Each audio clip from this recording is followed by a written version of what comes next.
Bismillahirrahmanirrahim. Adik-adik semua, pada kesempatan hari ini kita akan belajar tentang bab 6 yang menjelaskan tentang Asmaul Husna. Yaitu yang pertama, perlu diketahui oleh kita semua bahwa yang dibahas di sini ada 10 Asmaul Husna saja. Yaitu Al-Aziz, Al-Ghaffar, Al-Fattah, Al-Basit, Al-Adl, Al-Hakim, Al-Qayyum, Al-Bar, Al-Ra'uf, Al-Nafi'. Jadi 10 Asmaul Husna ini yang akan kita bahas pada kesempatan kali ini.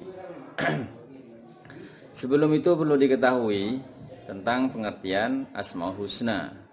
Di Asmaul Husna itu berasal dari bahasa Arab al-asma, yang berarti nama-nama, kemudian al-husna yang berarti yang indah, yang agung atau yang baik.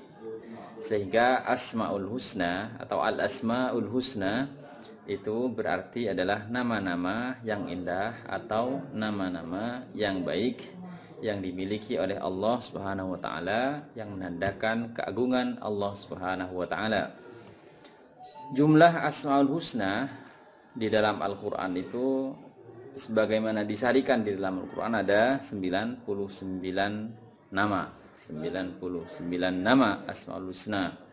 Kemudian barang siapa yang menghafal, memahami dan mengamalkan Asmaul Husna, maka akan masuk surga. Itu sebagaimana disebutkan di dalam hadis yang diriwayatkan oleh Bukhari dan Muslim. Baik, yang menjelaskan tentang asbab nuzul ayat tentang Asmaul Husna itu adalah pertama, ceritanya Rasulullah SAW berdoa dengan menyebut nama Ya Rahman, Ya Rahim. Kemudian orang-orang mengira bahwa Nabi Muhammad memiliki 2 Tuhan, bahkan lebih. Maka kemudian turunlah ayat yang berbunyi A'udzubillahi minasyaitonirrajim. Qul ud'u Allah aw ud'u ar-Rahman ayyamma tad'u falahul asmaul husna wa la tajhar bi salatika wa la tukhafit biha wabtaghi baina dzalika sabila. Ayat ini adalah terdapat pada surah Al-Isra ayat 110.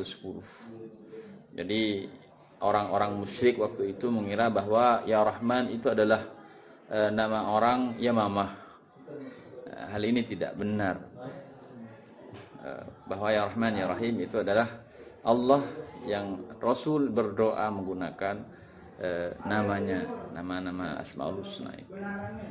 Kemudian ada ayat yang menerangkan tentang Asmaul Husna, yaitu walillahil asmaul husna fad'uuhu biha wadharul ladzina yulhiduna fi asma'ihi sayujzauna ma kanu ya'malun. Jadi itu ya penjelasan sekilas tentang Asmaul Husna. Setelah itu kita akan langsung mempelajari masing-masing dari 10 Asmaul Husna yang disebutkan tadi. Yang pertama yaitu Al-Aziz. Al-Aziz artinya adalah Maha Perkasa. Segala sesuatu takluk dan tunduk kepada Allah Subhanahu wa taala. Allah Subhanahu wa taala Maha Perkasa, tidak ada yang mampu mengalahkannya. Dan Allah itu Maha Perkasa, sedangkan manusia dan makhluk lainnya lemah.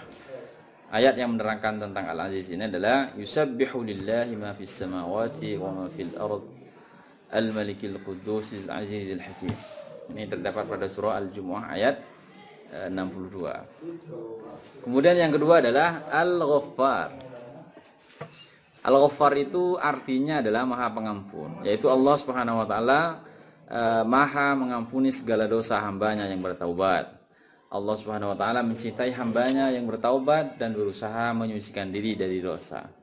Sebagaimana diterangkan di dalam surah surah Thaha ayat 82 yang berbunyi a'udzubillahi minasyaitonirrajim wa inni laghaffarul liman taba wa amana wa 'amila shalihan tsumma ihtada. Sehingga ya ini jelas tentang Al-Ghaffar. Kemudian selanjutnya adalah Al-Fattah. Al-Fattah artinya Allah Maha memberi keputusan. Allah Maha memberi keputusan terbaik untuk seluruh hambanya. Manusia hanya mampu merencanakan dan Allah yang maha memberi keputusan dan solusi terbaik. Dalam surah Saba disebutkan, A'udzu billahi minasyaitonir rajim. Qul yajma'u bainana rabbuna thumma yaftahu bainana bil haqqi wa huwal fattahul alim. Al-Fattahul Alim. Kemudian pengertian selanjutnya tentang al-basit, al-basit yang artinya adalah maha melapangkan rezeki. Maksudnya Allah melapangkan rezeki setiap hamba-hambanya. Bahkan baik yang beriman ataupun yang tidak beriman, semuanya mendapatkan rezeki dari Allah Subhanahu wa taala. Rezeki merupakan salah satu rahasia Allah. Dalam hal ini dijelaskan di dalam surah Ar-Ra'd ayat 26. A'udzu billahi minasyaitonir rajim. Allahu yabsutur rizqa liman yasha'u wa yaqdir. Wa farihu bil hayatid dunya wa mal hayatud dunya fil akhirati illa mata'.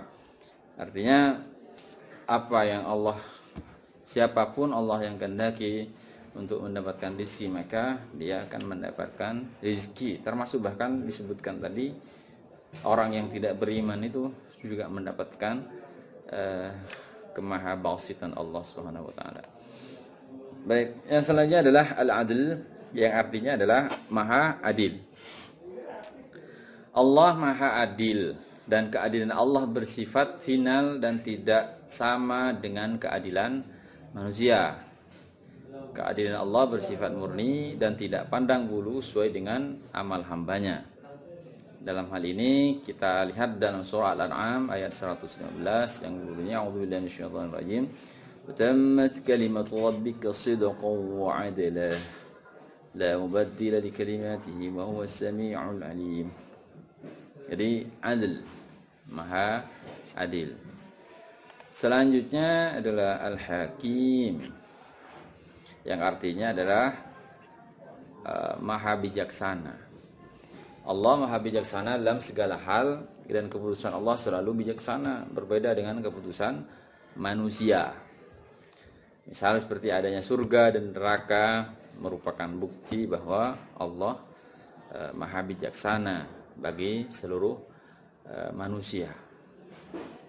Dalam surah Az-Zukhruf disebutkan a'udzubillahi minasyaitonir rajim wa huwal ladzi fis samaa'i ilahu wa fil ardi ilah wa huwal hakimul alim. Jadi Allah Maha Al-Hakim. Selanjutnya adalah Al-Qayyum yang berarti maha terus-menerus mengurus. Selalu mengurus. Allah selalu mengurus ciptaannya tanpa bantuan siapapun. Di dalam surah Al-Baqarah disebutkan Allahu la ilaha illa huwal hayyul qayyum la ta'khudhuhu sinatun wa la nawm lahu ma fis samawati wa ma fil ard. Jadi Al-Qayyum, Allah itu maha selalu mengurus ciptaannya apapun itu. Yang selanjutnya adalah Al-Bar. Al-Bar yang artinya adalah maha melimpahkan kebaikan. Allah melimpahkan kebaikan kepada setiap makhluknya. Kebaikan Allah bersifat universal, ya, berbeda dengan kebaikan manusia yang terkadang mengharapkan pamrih. Kemudian ini disebutkan di dalam surah At-Tur. A'udzu billahi minasyaitonir rajim. Famanallahu 'alaina wa qana 'adzabas samum. Inna kunna min qablu nad'u innahu huwal barrur rahim. Baik, selanjutnya adalah Ar-Rauf yang artinya yang maha pengasih. Allah maha pengasih kepada setiap makhluk, terutama manusia yang beriman dan bertakwa kepadanya. Dan kasih sayang Allah tidak terbatas, tidak sebagaimana kasih sayang manusia yang kadang hanya dibatasi oleh siapa yang dekat dengannya, siapa yang dicintainya. Kalau Allah seluruhnya. Jadi semua ciptaan Allah ini mendapatkan kasih sayang Allah. Yang tidak beriman juga mendapatkan, apalagi yang kemudian beriman. Ini disebutkan dalam surah Al-Baqarah ayat 143. A'udzubillahi minasyaitonir rajim. Ma kana Allahu liyudhi'a imanakum innallaha bin-nasi la raufur rahim. Sungguhnya Allah kepada manusia itu maha pengasih, maha penyayang. Kemudian yang selanjutnya adalah an-nafi', yang artinya adalah maha memberi manfaat. Allah maha memberi manfaat kepada setiap makhluknya. Alam dan seisinya diciptakan oleh Allah Subhanahu wa taala agar dimanfaatkan oleh manusia dan makhluk lainnya. Dalam surah Al-Fath kita tahu ayat 11, a'udzubillahi minasyaitonir rajim, qul faman yamliku lakum minallahi syai'a in arada bikum dharran aw arada bikum naf'a bal kana Allahu bima ta'maluna khabira. Jadi dengan segala sesuatu yang Allah miliki itu bisa memberikan keburukan, dhar ya, juga bisa memberikan kebaikan. Sebagaimana Allah menghendaki untuk baik, ya maka baik. Kalau Allah menghendaki di dalamnya ada manfaat, maka menjadi manfaat. Selanjutnya, bagaimana kemudian cara untuk meneladani 10 Asmaul Husna yang tadi? Ini disebutkan yang pertama adalah bagaimana menyadari akan manfaat yang dapat diambil dari pengalaman bacaan Asmaul Husna setiap hari. Setiap hari baca Asmaul Husna sebagai wasilah doa kepada Allah Subhanahu wa taala, maka di sana mengambil manfaat faidah dari pengalaman itu, apa yang kemudian dirasakan setelah rutin membaca Asmaul Husna. Kemudian berusaha tegar dan berdiri dalam menghadapi hidup, mudah memaafkan kesalahan orang lain dan mudah meminta maaf jika berbuat salah.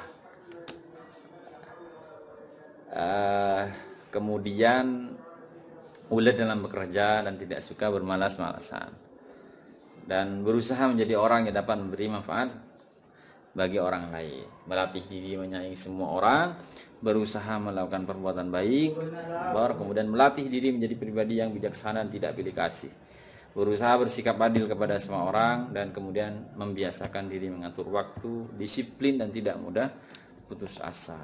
Itu bukti kebenaran sifat Allah yang terdapat dalam 10 Asmaul Husna tadi. Itu ada adanya langit dan bumi. Kemudian Allah mengampuni hambanya yang berdosa dan yang bertaubat kepadanya. Kemudian pada Al-Fattah itu Allah memberi solusi dan keputusan terbaik untuk semua hambanya. Kemudian Al-Basit, Allah memberi rezeki kepada setiap hambanya. Al-Adil, Allah menciptakan semua dengan seimbang. Ini merupakan bukti keadilan Allah Subhanahu wa taala. Al-Hakim, kebaikan Allah akan menguntungkan manusia dan keburukan akan memberikan manusia. Jadi seimbang. Kemudian Al-Qayyum, kondisi alam yang kondusif merupakan bukti bahwa Allah bersifat Al-Qayyum, teratur semua. Al-Bar, Allah menyediakan segala kebutuhan makhluk hidup di dunia ini. Segalanya, apapun itu, makhluk yang paling kecil pun kemudian ada kebutuhan yang disediakan oleh Allah Subhanahu wa taala. Kemudian yang terakhir, yang selanjutnya adalah Ar-Rauf. Buktinya adalah Allah mengabulkan setiap permintaan manusia walaupun terkadang manusia itu bermaksiat kepadanya. Ini bukti bahwa Allah bersifat Ar-Rauf. Kemudian bukti bahwa Allah itu bersifat An-Nafi'. Alam semesta dan seisinya disediakan Allah untuk dimanfaatkan oleh manusia. Itu. Jadi begitulah mungkin penerangan tentang bab kita pada kesempatan kali ini. Semoga bisa dimengerti dan bermanfaat dan barokah. Assalamualaikum warahmatullahi wabarakatuh.